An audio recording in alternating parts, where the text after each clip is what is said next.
नमस्कार दोस्तों, ट्रिकी गुरु अमित गुप्ता के YouTube चैनल में आज आपका फिर से स्वागत है। दोस्तों आज हम आपके लिए लेकर आए हैं अक्षर श्रृंखला रीजनिंग के प्रश्नों को हम कैसे तेजी से सॉल्व कर सकते हैं और बिल्कुल ट्रिकी अप्रोच के साथ सॉल्व कर सकते हैं। यहां पर मैंने एक प्रश्न लिया और उस एक प्रश्न को हम लोग सॉल्व करेंगे 3 ट्रिक से। तीनों ही एक से बढ़कर एक ट्रिक है जिन्हें देखने में आपको समझने में बहुत ही मजा आने वाला है। अगर मजा ना आए तो आपका पैसा वापस हो जाएगा।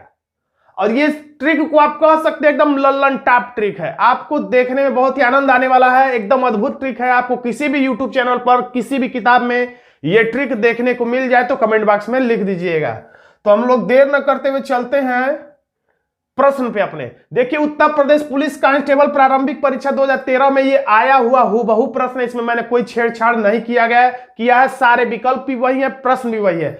और इन प्रश्नों को हम लोग सॉल्व करेंगे। पहला अनुसरण विधि, दूसरा पढ़कर विधि और तीसरा विकल्प विधि। इन तीनों ट्रिक का इस्तेमाल आप इस तरीके के प्रश्नों पर आसानी से कर सकते हैं और तीनों में से किसी भी ट्रिक का इस्तेमाल कर सकते हैं जो भी आपको ट्रिक पसंद आ जाए। या कभी कभी ऐसा भी हो सकता है कि कोई प्रश्न अनुसरण ट्रिक से नहीं लग रहा है, पढ़कर ट्रिक से लग जाए। या हो सकता है कोई ट्रिक इन दोनों से प्रश्न नहीं सॉल्व हो रहा है लेकिन विकल्प ट्रिक से लग जाए। तो तीनों ही ट्रिक आपके बहुत ही काम आने वाले हैं। तो देखिए, सबसे पहले हम लोग अनुसरण ट्रिक से लगाते हैं। अनुसरण का मतलब क्या होता है? अनुसरण करना है। तो या तो जो पीछे घटनाएं हो गई हैं उनका अनुसरण करिए और सीख लेकर आगे बढ़िए, या आगे जो घटनाएं होने की संभावना है उनसे सीख लीजिए। अनुसरण का मतलब जो घट चुका है यानी पीछे, या जो होने वाला है, जो होने का अंदेशा है, उनसे सीख लेकर आप खाली स्थानों को भरिए। यानी क्या? तो आपको या तो ये पता करिए कि बी के बाद क्या आएगा, या ये पता करिए कि डी के पहले क्या आएगा। लेकिन सबसे अच्छा रहेगा, जैसे कहीं हम लोग अनजान शहर में होते हैं तो कम से कम 2 लोगों से रास्ता पूछते हैं। अब तो खैर गूगल का जमाना है, लेकिन 2 लोगों से रास्ता पूछते हैं। तो 2 लोगों से रास्ता पूछने का मतलब आप सिर्फ ये मत देखिए कि बी के बाद क्या आएगा या डी के पहले क्या आएगा। हो सकता है कि गलत भी हो जाता है कभी कभी। आप डायरेक्ट ये ढूंढिए कि बी और डी के बीच में क्या आएगा। इस तरह से आप बी के और डी दोनों ही तरफ से आप आंसर चेक कर रहे हैं। या कभी बी और डी के बीच में नहीं मिल रहा है तो कम से कम 2 लोगों से पूछने का मतलब ए और बी के बाद क्या आएगा ये चेक करिए। तो हम लोग ज्यादातर में यही चेक करेंगे, बीच वाली स्थिति, ताकि आंसर हमारा ज्यादा सही होने की उम्मीद हो। क्योंकि इसमें बी और डी दोनों ही तरफ से हमें आंसर मिल गया कि बी के बाद क्या आएगा या डी के पहले क्या आएगा। या इसी बात को ऐसे कह सकते हैं, बी और डी के बीच में क्या आएगा। तो हम लोग पीछे जाके अनुसरण करें तो पीछे तो कुछ है नहीं, तो आगे जाके अनुसरण करते हैं बी और डी। देखिए याद रखिएगा, डी और बी के बीच में नहीं ढूंढना है हमें, बी और डी के बीच में। तो बी बी बी बी तो है लेकिन यहां डी नहीं है। बी बी बी, देखिए बी और डी के बीच में अनुसरण किया तो हमें पता चला कि आगे की तरफ बी और डी के बीच में ए आने की संभावना है। तो हम लोग यहां पर ए भर के देख रहे हैं। अभी खैर हम लोग आंसर नहीं टिक कर रहे हैं, बस चेक कर रहे हैं, क्योंकि हो सकता है ये हो सकता है ये ना हो। विकल्प से हमें कंफ्यूजन को दूर करना होगा। तो पहले खाली स्थान पर ए आने की संभावना है। अब डी और ए के बीच में क्या आएगा, तो पीछे जाकर या आगे जाकर हमें चेक करना है। तो डी और ए के बीच में D A D A D A, यहां पर देखिए डी और ए के बीच में क्या आने की परंपरा है, एन। तो यहां भी डी और एन के बीच में हम लोग एन लिख देते, इसे गोले में घेर देते ताकि ये कहीं भूल भटक न जाए। अब हमें पता करना है ए और एन के बीच में क्या आएगा। तो पीछे जाकर भी चेक कर सकते हैं, आगे जाकर भी। तो एन और ए और एन के बीच में, एन ए के बीच में नहीं, ए और एन के बीच में।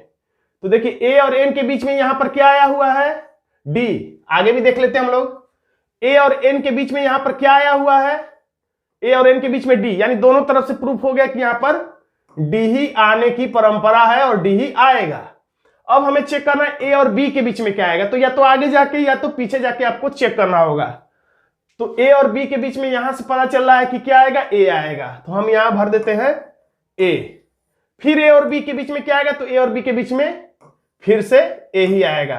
तो जिसको आपने गोले में घेरा उसे अलग से अगर लिखे हम, तो ए, फिर उसके बाद एन, फिर उसके बाद डी, फिर उसके बाद ए, फिर उसके बाद लास्ट में ए। तो हमें क्या मिल गया, तो मिल गया A N D double A. तो किस विकल्प में है, A N D double A, यानी कि ऐसा विकल्प केवल बी में है, इसलिए हमारा आंसर हो जाता है बी। लेकिन रुकिएगा, क्योंकि अभी पढ़कर और विकल्प ट्रिक बाकी है दोस्तों।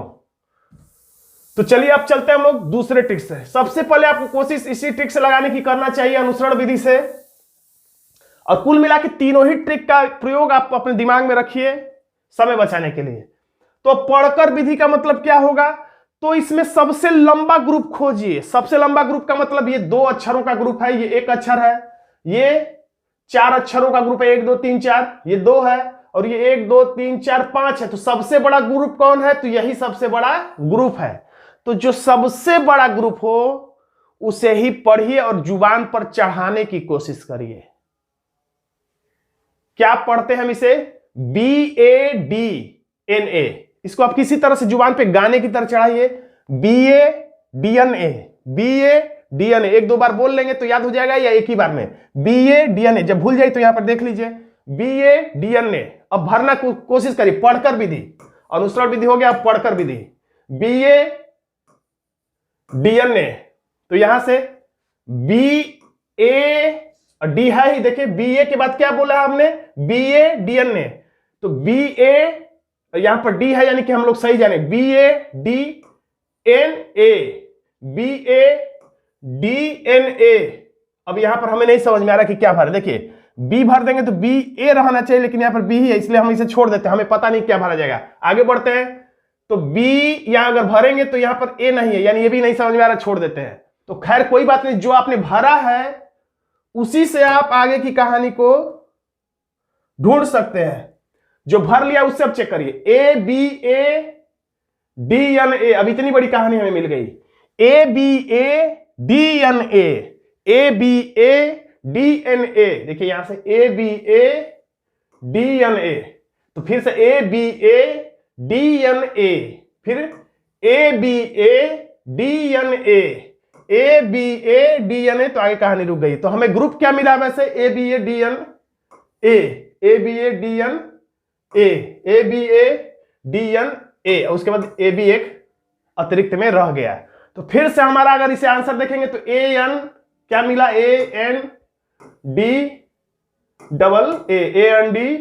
यानी फिर से हमारा आंसर B मिल गया। अब तीसरा विधि देखते हैं, जो सबसे जबरदस्त विधि है, विकल्प विधि, जिसको आपको हर परीक्षा में, हर प्रश्न में ऐसा हमेशा ध्यान रखना चाहिए, विकल्प को देखते रहना चाहिए अगर आपको प्रश्न कम समय में हल करना है। तो विकल्प विधि का मतलब क्या है, और याद रखिए, कुछ लोग होते हैं एकदम शुरू से खोजते हैं कि बी और डी के बीच में क्या आएगा, यही मिल जाएगा, तब अनुसरण विधि का जब वो फॉलो करते हैं तो जरूरी नहीं है कि क्रमशः ही ढूंढना है। अगर आपको बी और डी के बीच में क्या आएगा यही कहीं नहीं मिलता है तो घबराने की कोई बात नहीं। अब आप छोड़ दीजिए, इसे खाली छोड़ दीजिए, अब ये खोजिए कि डी और ए के बीच में क्या आता है। मान लीजिए ये भी नहीं मिला, कहीं नहीं मिला कि डी और ए के बीच में क्या आएगा, तो इसको भी छोड़ दीजिए। ये नहीं कि जब तक मिलेगा नहीं तब तक आप आगे गाड़ी बढ़ाएंगे ही नहीं, गाड़ी आगे बढ़ाइए। अब तीसरा खाली स्थान पर देखिए, ए और एन के बीच में क्या आएगा। मान लीजिए ये भी नहीं मिल रहा, खैर मिल रहा है लेकिन हम लोग मान लेते ये भी नहीं मिल रहा है कहीं पे, तो इसको भी छोड़ दीजिए। ऐसे ही जहां पर मिल जाए, मान लीजिए कि यहां पर हम खोजते ए और बी के बीच में क्या आएगा, और हमें ए और बी के बीच में मान लीजिए कि हमें यहां से मिल गया कि ए आएगा, मान लीजिए यहां पर मिल गया, यानी इससे हमें ये पता चल गया, ये सब तो नहीं पता चला शुरू में क्या आएगा, मान लेते हैं कि नहीं पता चला, लेकिन ये पता चल गया कि अंत में खाली स्थान पर ए आएगा। तो जो मिल जाए उतने ही से विकल्प में चेक करिए। यानी जैसे हमें मिला कि खाली स्थान, अंतिम खाली स्थान पर हमें बस यही पता चला कि ए आएगा, तो सभी विकल्पों में देखिए किसमें लास्ट में ए है, तो सिर्फ विकल्प बी में ही लास्ट में ए है, तो ए को हम लोग विकल्प बी को टिक कर देंगे। बाई चांस इसी तरह से हमें कहीं नहीं मिला, केवल यहां पर मान लीजिए कि कुछ पता चला, जैसे ए और बी के बीच में क्या आएगा, तो ए और बी के बीच में ए आएगा, तो मान लीजिए बस इतना ही पता चला, यानी कि पहला, दूसरा, तीसरा, चौथा खाली स्थान पर ए है, तो बस चौथा खाली स्थान पर क्या आएगा बस यही चेक करिए। 1 2 3 4, इसमें ए नहीं है, आंसर नहीं होगा। इसमें चौथा स्थान पर ए है तो ये आंसर हो सकता है। इसमें चौथा स्थान पर ए नहीं है तो ये भी हमारा आंसर नहीं होगा। इसमें चौथा स्थान पर ए है तो ये भी आंसर हो सकता है। यानी कितना कम से कम कंफर्म हो गया कि हमारा आंसर बी और डी ही में से होगा। मेरे कहने का मतलब ये है कि विकल्प से जरूरी नहीं है कि आपको क्रमशः ही ढूंढते जाना है, जितना मिल जाए, जो खाली स्थान पर आपको पता चल जाए, जितना पता चल जाए उतने ही से विकल्प में खोज कर कभी कभी आप उत्तर तक पहुंच भी सकते हैं। खैर हम लोग पहला अगर देख लेते हैं अनुसरण विधि से, बी और डी के बीच में क्या आएगा, तो बी और डी के बीच में ए आएगा। तो जो ही अनुसरण विधि से एक भी खाली स्थान आप पता करिए तो पूरा लास्ट तक खोजते मत चले जाइए, आप तुरंत विकल्प चेक करिए। विकल्प ये चेक करें कि पहले खाली स्थान पर ए किस किस विकल्प में है, तो इसमें तो नहीं है क्योंकि डी है, तो ये कट गया, और इसमें भी डी है, ये भी नहीं होगा। अब आपका आंसर ये भी हो सकता है, डी भी और बी भी, क्योंकि दोनों में ए है। लेकिन अब दूसरे खाली स्थान पर क्या आएगा, इसके लिए आपको दिमाग लड़ाने की जरूरत नहीं। देखिए, क्योंकि इसमें भी दूसरे खाली स्थान पर एन है, इसमें भी दूसरे खाली स्थान पर एन है। अब तीसरा भी आपको पता करने की जरूरत नहीं है, क्योंकि इसमें भी तीसरे खाली स्थान पर इसमें भी डी है, इसमें भी डी है, और चौथे खाली स्थान पर इसमें भी है, इसमें भी ए है। यानी यहां भी कुल मिला के बिना भरे आपको भरा गया इसमें, यानी एन डी ए ये विकल्प ही आपको इसमें भरवा दिया। बस आपको इतना ही पता करना है कि अंतिम खाली स्थान पर ए आए, अंतिम खाली स्थान पर डी आएगा या ए आएगा, बस आपको इतना ही पता करना है। अब वो आप कैसे पता करेंगे, अनुसरण विधि से। यानी ए और बी के बीच में क्या आएगा, तो ए और बी के बीच में ए आएगा। ए आने का मतलब हो गया कि आंसर डी नहीं होगा बल्कि बी होगा। उम्मीद करता हूं कि आप मेरी बातों को थोड़ा बहुत जरूर समझ पाए होंगे। देखिए आंसर है कब से बी आ रहा है, आंसर अब आपने देखा। तो दोस्तों, अगर आपको इस वीडियो में थोड़ा भी मजा आया हो तो ये सारे काम कर लीजिएगा। इन सब कामों को करने में कोई भी कंजूसी आपको नहीं करना चाहिए। धन्यवाद दोस्तों।